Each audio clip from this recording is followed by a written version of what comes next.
Okay, so here's the basic thing that we need to think about here. I had an individual that I was talking with, and it was a pretty interesting talk. And the person was a buddy, and they're like, "Look, I know you. How do I go ahead and just get these benefits so I don't have to worry about the SSA throwing me through all these hoops? How do I not have to hire an attorney to pay them to figure this thing out? How do I just get through this whole loophole without having to do stuff?" And basically, the person was not severely impaired. And so I was like, so what's really the bottom line question? He's like, okay, the bottom line question is, essentially how do I become disabled? How do I get these benefits for free? And I thought to myself, well, technically they're always free, right? The application is free. Sitting on the process, the timeline is free. You're found disabled. They're not asking you to pay anything once you're found disabled, unless, of course, it's like a Medicare thing with SSDI benefits. So, technically the whole process is free. It's like, yeah, but like, how do I get from point A to point B? How do I do it quickly? How do I get these benefits? The person just didn't want to work anymore. And I get that. It's not a fun thing to have to work all the time. I totally get it. And I said, well, so if the question is, how do you become disabled? It really comes down to, how do you become so severely disabled that's just easier for you to be found disabled and not have to go through all, getting an attorney to have to win the benefits for you and all that stuff, right? Wow, Cook 4015, thank you for gifting the Social Security benefit video. That's absolutely amazing. That's an awesome membership right there. That's absolutely awesome. Wow. Okay, cool. It was gifted to Kathy. That's amazing. That is so cool. Very cool. Very, very cool. So basically, the deal is this. I thought about the question he was asking me. And what I realized was that he was actually asking me, how does he become disabled enough to the point where he can just flow through this process, flow through the Social Security Disability Insurance Program and the Supplemental Security Income Program, right? Because that's your disability program and your disability poverty program. So what I would answer now with is that you would first need a job that's particularly dangerous, right? Because that's how you become disabled. A job could essentially put you in such a dangerous situation that you would potentially become disabled. So I kind of looked up and I looked at OSHA, I looked at Forbes, and I found the 10 most dangerous jobs in America for 2024. And so these jobs would essentially create a high likelihood that you would either get injured or be in a fatal situation. Number one job on this list, logging workers. Number of fatal injuries in 2021 was 43. Fatal injury rate is 82 per 100,000 full-time workers. Okay. Non-fatal injury rate was 3.1 per 100 full-time workers. So you get messed up, you get injured. So, you're looking at the potential of going on disability benefits, 3.1 individuals per every 100 full-time workers. Sure, some of them are not going to go for full disability benefits, but a portion of that, 3 out of every 100 are going to be injured badly. Average salary is $47,900, not much at all. Most common fatal accident, contact with objects and equipment, which is another way of saying they get squished. That's what happens. They get squished. Number 2 on this list, fishing and hunting workers. Number of fatal injuries in 2021, 23. Fatal injury rate is 75 per 100,000 full-time workers. Non-fatal injury rate is 4.2 per 100 full-time workers. So the fishing and hunting workers actually get injured more often, than our initial category over here on the logging workers, which is interesting. So basically, you're looking at average salary of around $58,820. Most common fatal accident, transportation accidents. What they're really saying is you're basically getting injured while, driving the boat. You're either drowning or potentially you're trying to hunt something that's going to be hunting you. And during the transportation process, something happens. Next one, roofers. Number of fatal injuries, 115. So a lot of roofers, at some point something bad could happen. They fall off the roof, they pass away. Roofing is very dangerous, okay? Fatal injury rate, 59 per every 100,000 full-time workers. Non-fatal injury rate, 2.4 per every 100 full-time workers. So 2.4 out of 100 get injured doing this job, which is a lot. That's a lot. Average salary, $51,190. Most common fatal accident, falls, slips, and trips. We all know why. You're not going to have as many probably in Florida because obviously the roofs just are not that steep. But you go higher and higher and higher up north, boy, those roofs, you can't stand on them. They're way too steep. Let me get to the next dangerous job. Aircraft pilots and flight engineers. Because, they're always selling to us how safe it is. Remember, a lot of these are little planes too. Number of fatal injuries, 68 in 2021 alone. Fatal injury rate, 48 per 100,000 full-time workers. Non-fatal injury rate is 5.4 per every 100 full-time workers. So 5.5 people in the aircraft, flight engineer, pilot range get injured out of every 100. That's a lot of pilots. Average salary, $189,620. For that kind of salary, you maybe take some risk, right? Most common fatal accident, transportation incident. Well, we all know why. Plane goes down. Structural iron and steel workers. We're talking about angle iron people, right? People welding, people, using things to create the metal, the molds and smelting, things like that. Number of fatal injuries, only 14 in 2021. Fatal injury rate is 36 per 100,000. Non-fatal injury rate is 3.7 per 100 full-time workers. And you know why? Because it's super dangerous stuff. Welding, bolting that stuff together, super dangerous stuff. Giselle P, $9.99 donation. I really, really appreciate it. Let's see. I'm disabled.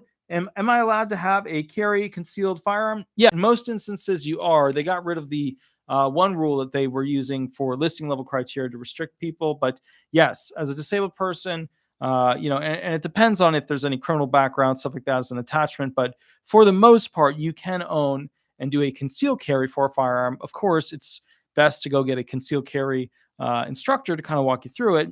And to begin the testing portions. And usually they'll do a certification process as well through that. But yes, absolutely, disabled people are one of the class of individuals that should have concealed carry firearms because many of them can't run away from the situations that they're going to run into.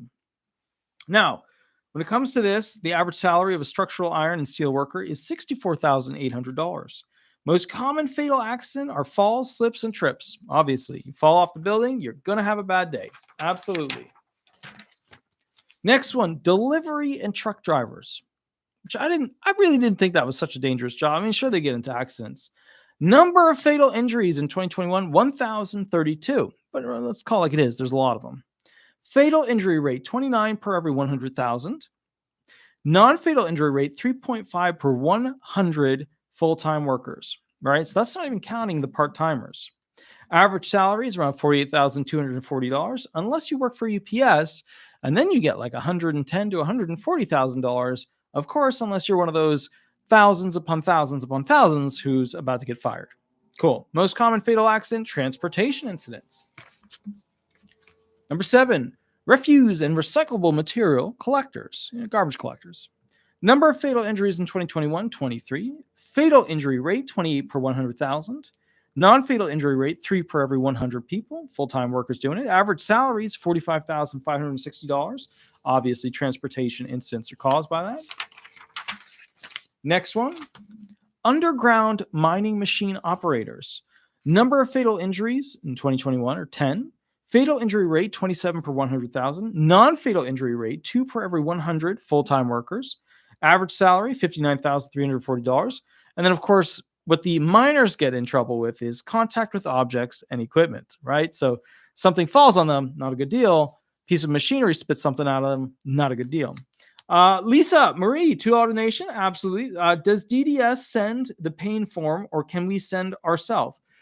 You can go ahead and send it yourself. However, they don't usually put those online. So the bottom line is if you have an attorney, they can give you their one that they use. But if you don't have an attorney, the bottom line is that you might not be able to find it online. And they changed it about 2 years ago as well and made it a little bit bigger. But the bottom line is, yes, you can send in your own pain form, but you might not be able to go ahead and access it. Okay, next one. Construction trade workers. Number of fatal injuries, 15, 2021. Fatal injury rate, 23 of every 100,000. Non-fatal injury rate, 2.4 per 100 full-time workers. Average salaries, 56,510. Most common fatal accidents, falls, slips, and trips, obviously for construction trade workers.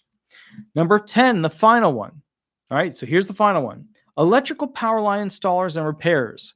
Now, this is a job that is super duper, very, very, extremely dangerous. We're talking about hydraulics getting you up there. So failing hydraulics means that it could move you rapidly in the wrong direction. And when you're dealing with power, if the power is suddenly on for whatever reason, or becomes a problem, or two things get crossed, it's a very, very bad day. Number of fatal injuries, 30 in 2021. Fatal injury rate is 22 per every 100,000. Non-fatal injury rate among full-time workers is 2.1 per every 100. Average salary, 82,770. Most common fatal accidents, transportation accidents. Conclusion from this article from Forbes is while these are the most dangerous professions, every worker faces some level of risk while on the job. But here's the bottom line. If you wanted to essentially begin the journey for getting disability benefits for free, the main thing you would do is get severely injured on a job. And those are the jobs that you would most likely get severely injured on. Philip Price, thank you for the $1.99 donation. Very, very cool. I see another one, Giselle P. Gisela P. up above it, 99 donation. Happy Valentine's Day. Thank you for you and your wife and everyone here. Thank you. I have no wife. I work all the time. I don't really have a girlfriend at the moment because I'm always constantly working. But I think Sweetie would be my Valentine because I'm constantly having to take care of her since she's out of surgery. That's my dog. She is a chubby 90-pound little fluffy dog. And bottom line is they had to go ahead and saw her leg right where the bone is in half and then rotate it. So now I'm going through the wonderful restoration process of making sure she makes it through everything in a very happy fashion, which means lots of medication and good food. Now, with that said, the next thing to keep in mind is that those who basically are the most likely to be found disabled without having to do anything, right, where it's just simple slip through, no problem, no issue, would be the compassionate allowance listing individuals. So the easiest, most least strong or least impressive way of being found disabled would be vocational allowances. And these vocational allowances down here are basically like the least strong version of being found disabled. Then you have grids right around here.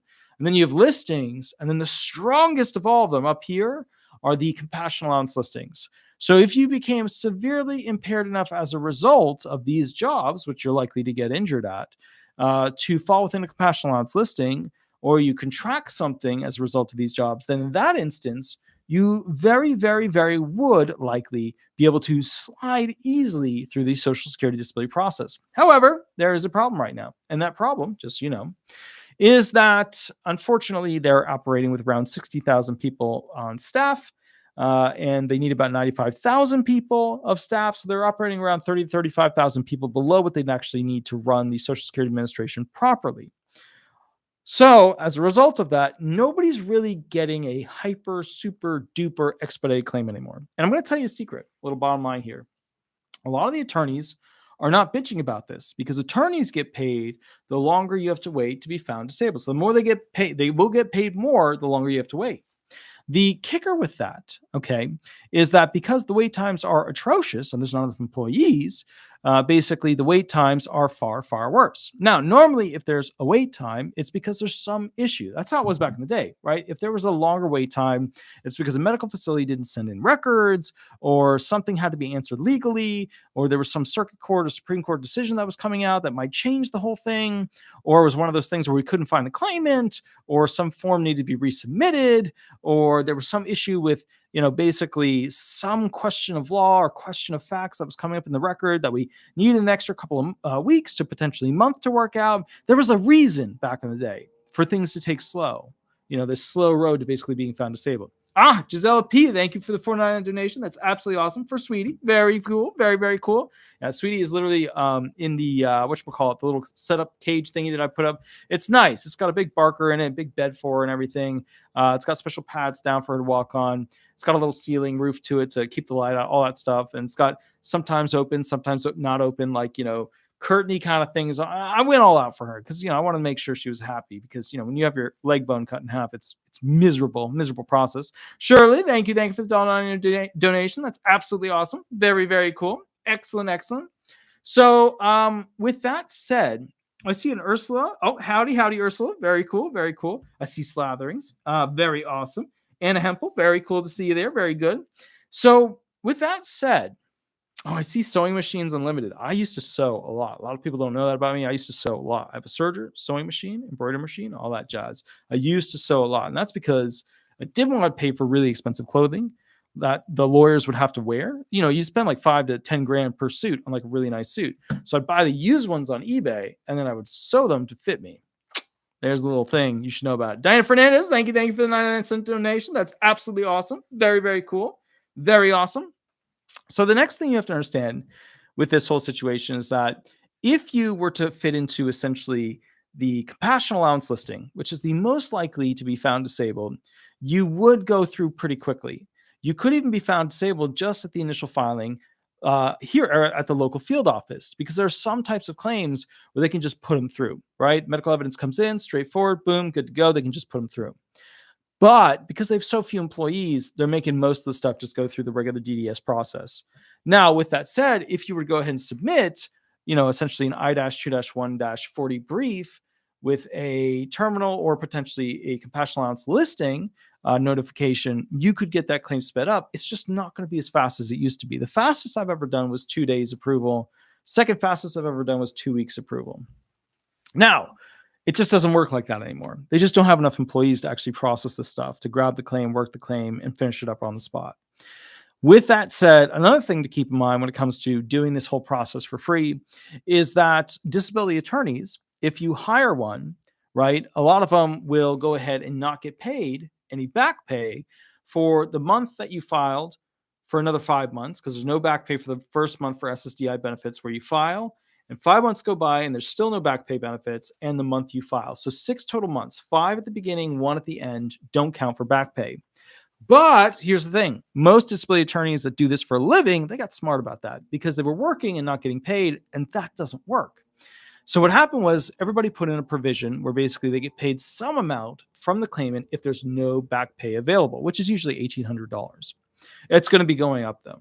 So with that said, all this in consideration, at the end of the day, what happens is getting through this process as a cultural thing has changed drastically. The people that used to be like, oh, all you have to do is just, tell the truth and not do much, magically it'll go through. Those days are over. Those were the heyday. Those were the golden eras that ended around 2012 to 2013. Some might argue it into 2014, but it's really more 2012, 2013. And so what happened was the heydays of just being able to apply and it'll likely go through, those are over. Gone, done, ended, over. The new day, unfortunately, where there's this culture of having to push and push, make sure the doctor says this, make sure the record shows that, make sure the residual functional capacity letter goes through these things. That's the era we live in now, because the judges are much less likely to go ahead and prove an individual because the SSA oversees their general training. Because they oversee their general training, they're able to follow through and say, okay, this is where you need to improve, judge. We want you to learn more about this, judge. We want you to do better about this, judge. You've been remanded this many times, judge. We don't like that. We found these issues with your brief, judge. We want you to work on this and learn more about this. So what's happened is that there's a structural change where the judges are now being heavily overseen by the SSA as opposed to being impartial and separate human beings. So that affects your ability to just rocket through the system. That's because the judges are more pinpointing exactly why they're going to approve a claim or pinpointing exactly why they want to deny a claim. Okay. Now, with that said, the culture of the SSA has changed significantly from the 90s. The 90s, you were getting 67, 69% passage rate. There was even a time where it went above that. But then you get into the different presidents. Obama was one of the lowest percent passage rate presidents. And then, of course, number 2 on that list would be President Biden, followed by President Trump.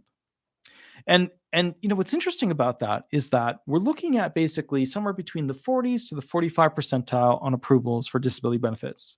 And what that means is that the culture has changed, because when you go in front of the judges, if you've got essentially like a 69 to 70% passage rate, well, geez Louise, you're talking about, potentially if you got 5 hearings that day, you could be approving 3 people out of the 5.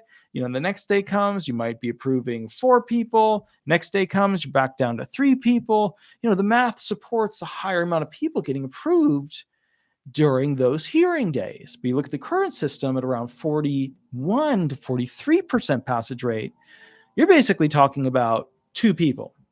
2 people are getting approved. Maybe sometimes you'll see a third person being approved for that day. And so what happens is, let's say that they have essentially 5 hearings for the day. And let's say that they have 2 before lunch and they have 3 after lunch. Or let's say they have 3 before lunch or 2 after lunch, right? That's how you break it down. It's either 3 in the morning and 2 later in the day, or essentially 2 in the morning and 3 later in the day. If you have that, what you end up with is the judge knows, in order to keep those percentages, because if they go too high in the percentages, they'll likely be reviewed, right? So the bottom line is, if you have those percentages, they're only going to likely approve around 2 claims per day, which means that this whole hey, I just apply and I slide through thing, that's just not how it works anymore.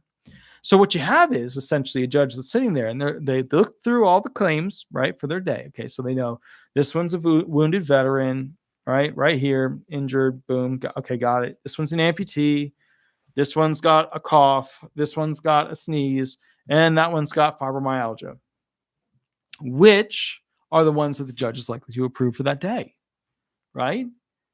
And that's when you start to realize the metric, the math shows you, is there bias? Is there not bias? Is this a program you can slide through? Is it not a program you can slide through, based upon how many approvals they're going to give when you're going in front of them? And that's an interesting thing. When they did the math, the basics is that for disability benefits, they found that when somebody is represented by an attorney, they are three times more likely to get approved than somebody who wasn't represented by an attorney. But I'm going to teach you a little secret about that. And the secret is this: attorneys pick claimants that are more likely to be approved than not approved. And we work on those claims.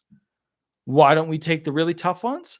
Because we don't want to spend a bunch of money and then not get paid. Now think about it this way. If disability law worked differently and people paid the disability attorney up front, then they would be taking whoever could pay them, right? They work on it. Decision's not up to them. They build it the best they can. And then boom, the decision is in the SSA's hands. But in the way it works, the disability attorneys get paid the least amount of all these other attorneys, which is 25% of the back pay, not 33, not 40, 25% of the back pay. The thing to keep in mind is that disability attorneys are only going to work on those claims where it's more likely than not that they're going to be able to win it. So they're going to cherry pick the claims on those that are more likely to get approved over time. And the idea here is that with those types of claims, they're going to make sure that they have this thing and that thing and this thing and that thing. So at the end of the day, the judge sees the bullet points that they want to put into their brief for an approval. Because never forget, this whole system being chosen for disability benefits, being essentially the person that when you have 5 hearings that day, the 2 people, you're one of those 2 people, that is all about having the evidence, the bullet points that the judge can put into their summary paragraphs for why they are approving for a particular element that they need for benefits. What do we mean by that? Well, the judges, they have certain things that they have to meet in order to approve the person. And in order to meet those things, they've got to validate them. In order to validate them, they have to have a bullet point of why, whether the fact or the law, that particular element is met. So what do the attorneys do? We learn the elements. We prep the claimants. We get them set and ready to say the proper things in front of the judge. We get their evidence ready to roll. We make sure that things are lined up in a positive way. And then we go ahead and get them in front of the judge with the hope that they'll be approved, because we've spent a lot of money on the claim at that point. So the idea of this, how to get through disability benefits easily, how to get through it quickly, how to get through it for free, the changed culture is massive. You can always apply. You can wait and wait and wait. You'll wait longer without an attorney. And then you'll go through this long process and you'll take all this time and it'll take forever and you go on and on and on and on. But the bottom line is this: it's not the same system it used to be, where you could just sit back and enjoy the show and be found disabled 6 months later. I wish it was. And so that is my answer to, how to get disability benefits for free. You can do it. You're going to wait a very long time. At the initial filing level, you're not going to have the forms you need ahead of time. Like if you had an attorney, well, they'll give you the 3373, they'll give you the 3369, they'll give you the supplemental forms, they'll give you that stuff ahead of time, right? You'll start working on it, you start filling it out, you get your high techs in, you get all this stuff, you get everything together, and then boom, you're negotiating a alleged onset date. It'll take longer if you're not represented. With that said, if you wanted to do it for free, you would apply and then go with the flow. But the flow sucks. And that's kind of the problem with what's going on right now. And remember, all those field office people, they're at office 2 days a week. They're telework 3 days a week. So the push, being in the office and having a manager over them, it's not like that anymore. Post-COVID, the agencies of the government, they're never going to be the same. Anyways, I will catch you guys a little bit later. I hope you understand and enjoyed this analysis. It was not, the most simple, like, oh, you put in code 12345 and then wiggle the buttons, and then poof, you're found disabled. We don't live in that world anymore. It doesn't exist. So I will catch you guys a little bit later. You have a wonderful night, and I hope you enjoyed some of the little secrets I told you, and we will go from there. Sleep well, and please remember to like and subscribe. And I will catch up with you tomorrow because it's Thursday. And I did miss Tuesday. I know I did on Facebook. I was taking care of Sweetie. But Thursday, I will go live and I will answer questions for free. I'll catch you there. Have a wonderful night. Thank you so much. Bye-bye, everybody. Bye-bye.